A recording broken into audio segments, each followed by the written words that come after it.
মিলাদুন নবী পালন করি, তখন দেখবেন একটা পোস্ট বানিয়ে কপি পেস্ট করে, কেমন সে জন্মদিন, মৃত্যুবার্ষিকী, কুলকানি এগুলো পালন করা বিদাত।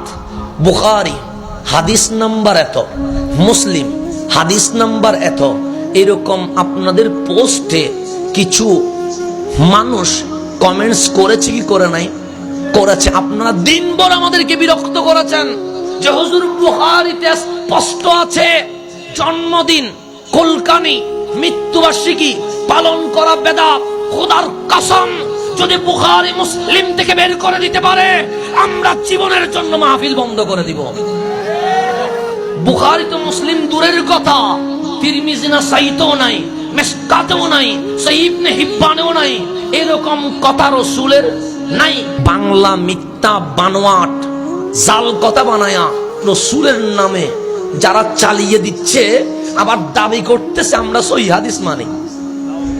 তাহলে রাসূলের নামে যারা হাদিস বানায়, এগুলোর চেয়ে বড় বেঈমান এই দুনিয়াতে আর কেউ আছে?